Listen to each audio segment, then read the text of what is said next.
और एफआईआर तो कई धाराओं में हुआ है, लेकिन सबसे जो उसमें गंभीर धारा है वो 376 आईपीसी है, 376, यानी बलात्कार का मामला है, रेप का मामला है। सदस्य बनाने का झांसा दिया गया, लालच दिया गया और उसके बाद रुकनपुरा स्थित एक मकान में बुला के उसके साथ रेप किया गया।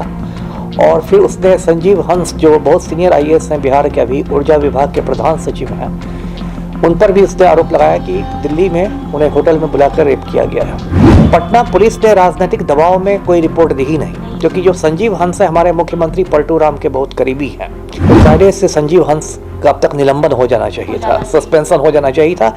इससे छोटे छोटे मामलों पर, इससे छोटे छोटे आरोपों पर सरकारी अधिकारियों को निलंबित किया जाता रहा है इसी पलटू राम के शासन में। नमस्कार, आप देख रहे हैं NBC 24 और मैं हूं आपके साथ मानसी। बता दूं कि बिहार के वरिष्ठ आईएएस संजीव हंस और आरजेडी के पूर्व विधायक गुलाब यादव की मुश्किलें अब बढ़ती हुई नजर आ रही है, क्योंकि पटना के दानापुर एसीजेएम कोर्ट ने पटना के रुपसपुर थाना को एफआईआर दर्ज करने का आदेश जारी कर दिया है।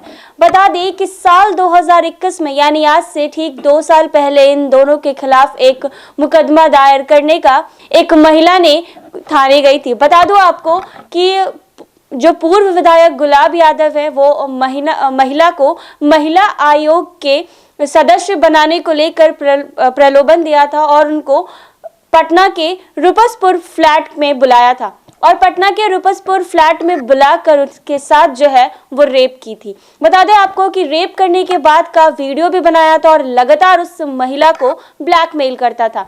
इस दौरान उन्होंने इस महिला को दिल्ली भी बुलाया था और दिल्ली के होटल में आईएएस संजीव हंस और आरजेडी के पूर्व विधायक गुलाब यादव ने मिलकर इस महिला के साथ रेप की थी। बता दें कि महिला लगातार मांग कर रही थी, गुहार लगा रही थी कि उनकी मदद की जाए। अब पटना के दानापुर में एसीजेएम कोर्ट ने पटना के रुपसपुर थाने को एफआईआर दर्ज करने का जो आदेश है वो दे दिया है। हालांकि एफआईआर दर्ज हुआ है या नहीं, इस बात की हम जानकारी लेंगे पूर्व आईपीएस अमिताभ दास से। सर, क्या ये जो संजीव हंस और आईएएस संजीव हंस और पूर्व विधायक गुलाब यादव जो है, इन लोगों के खिलाफ एफआईआर दर्ज करने का आदेश जारी किया गया, तो क्या एफआईआर हो गया है सर? जी, मैं दर्शकों को वो बता दूं कि एफआईआर हो गया है और एफआईआर का नंबर है 18/2023। 2023 तो इस वर्ष का है और 18 नंबर का एफआईआर हुआ है पटना के रुपसपुर थाने में। और एफआईआर तो कई धाराओं में हुआ है, लेकिन सबसे जो उसमें गंभीर धारा है वो 376 आईपीसी है, 376, यानी बलात्कार का मामला है, रेप का मामला है। और इसके बारे में मैं कुछ पृष्ठभूमि बताऊं दर्शकों को कि एक महिला जो है वो पेशे से अधिवक्ता है, जो पीड़िता है, और उसका इल्ज़ाम ये है कि 2-3 साल पहले उसको बिहार महिला आयोग का सदस्य बनाने का झांसा दिया गया, लालच दिया गया और उसके बाद रुकनपुरा स्थित एक मकान में बुला के उसके साथ रेप किया गया। और फिर उसने संजीव हंस, जो बहुत सीनियर आईएएस हैं बिहार के, अभी ऊर्जा विभाग के प्रधान सचिव हैं, उन पर भी उसने आरोप लगाया कि दिल्ली में उन्हें होटल में बुलाकर रेप किया गया है। अब देखिए बिहार में कैसी अराजक स्थिति है, ये इतना गंभीर इल्ज़ाम है, लेकिन किसी भी पुलिस थाने में एफआईआर दर्ज हुआ नहीं, जबकि संज्ञेय अपराध तो है ही, कॉग्निजेबल ऑफेंस है ही, बहुत गंभीर मामला है। महिला को हार कर एसीजेएम दानापुर के कोर्ट में जाना पड़ा। एसीजेएम दानापुर के कोर्ट ने पटना पुलिस से इस मामले में रिपोर्ट मांगी। ये मैं 2-3 बरस पहले की बात बता रहा हूँ। पटना पुलिस ने राजनीतिक दबाव में कोई रिपोर्ट दी ही नहीं, क्योंकि जो संजीव हंस है हमारे मुख्यमंत्री पलटू राम के बहुत करीबी हैं। तो राजनीतिक दबाव में पटना पुलिस ने कोई रिपोर्ट नहीं दी। उसके बाद वो महिला थोड़ा निराश हो गई और वो कोर्ट में जो तारीख पड़ती थी उस तारीख पर जाना उसने बंद कर दिया। तो एसीजेएम दानापुर के कोर्ट ने ये मामला ही खारिज कर दिया। इसके बाद फिर उस महिला को कुछ लोगों ने सुझाव दिया और वो महिला पटना हाईकोर्ट गई। पटना हाईकोर्ट ने पिछले साल के आखिर में इस पर पटना पुलिस को फटकार भी लगाई, लताड़ भी लगाई कि रिपोर्ट क्यों नहीं दी गई। और फिर उस महिला को एसीजेएम दानापुर कोर्ट में जाने को कहा गया। महिला दोबारा गई और इस बार पटना पुलिस ने, चूँकि न्यायपालिका की फटकार पड़ी थी, तो उसने रिपोर्ट दी और उस रिपोर्ट में इस बात की पुष्टि की गई है कि संजीव हंस और उस महिला के बीच दिल्ली के होटलों में मुलाकात हुई थी। मतलब आंशिक रूप से पुष्टि हुई है और लगता है कि मतलब महिला जो इल्ज़ाम लगा रही है उसमें कुछ दम है। तो उसके बाद एसीजेएम कोर्ट ने, जैसा आपने दर्शकों को बताया, एफआईआर के आदेश दिए हैं। एफआईआर हो गया है और आज 12 जनवरी है, तो आज ही उस महिला को बुलाया गया है अपना महिला को बुलाया गया बयान दर्ज कराने। बिल्कुल बिल्कुल। और इस केस का आईओ है जिसको अनुसंधानकर्ता कहते हैं, वो भी एक महिला इंस्पेक्टर को ही बनाया गया, एक महिला पुलिस पदाधिकारी को बनाया गया है जो केस डायरी लिखेगी, इस केस का अनुसंधान करेगी। तो संक्षेप में यही मामला है, बहुत गंभीर मामला है जी। सर क्या लगता है बिहार में जो भी हाई प्रोफाइल के लोग होते हैं उनके खिलाफ अगर एफआईआर दर्ज की जाती है, कुछ मामले आते हैं तो उस मामले को लिपापोती करके दबा दिया जाता है, तो क्या लगता है सर इन लोगों की गिरफ्तारी होगी, जैसा कि आपने बताया कि उन लोगों पे जो एफआईआर है वो दर्ज हो गया है?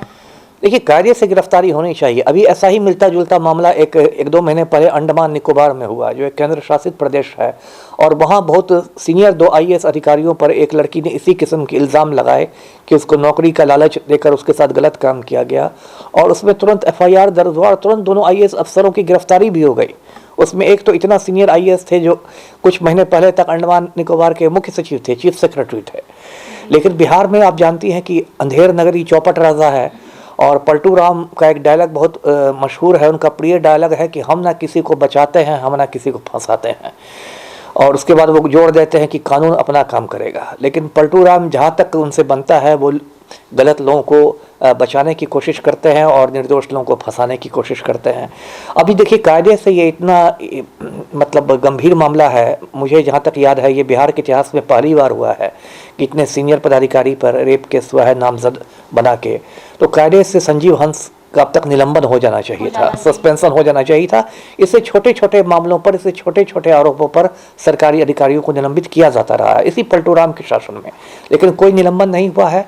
और वो जो महिला है, पीड़िता जो है, वो बराबर कह रही है कि उसकी जान को भी खतरा है, उसकी सुरक्षा को भी खतरा है। तो ऐसी स्थिति में तो जो अभियुक्त बनाए गए हैं, खासकर जो संजीव हंस हैं जो आज की तारीख में एक ऊंचे पद पर बैठे हुए हैं, उनकी तो तत्काल गिरफ्तारी होनी चाहिए। और मैंने कल गवर्नर को खत भी लिखा है, बिहार के राज्यपाल को पत्र लिखकर मैंने मांग की है कि संजीव हंस की तुरंत गिरफ्तारी हो जी। सर महिला का एक बच्चा भी है, तो और जैसा कि रेप दोनों ने मिलकर किया है, तो अभी तक महिला को ये पता नहीं कि आखिर वो बच्चा किसका है, तो सर इसकी जांच कैसी की जाएगी? इसमें जांच का तो एक ही तरीका है पैटर्निटी टेस्ट का, कि डीएनए जांच हो, और तो कोई दूसरा तरीका है नहीं।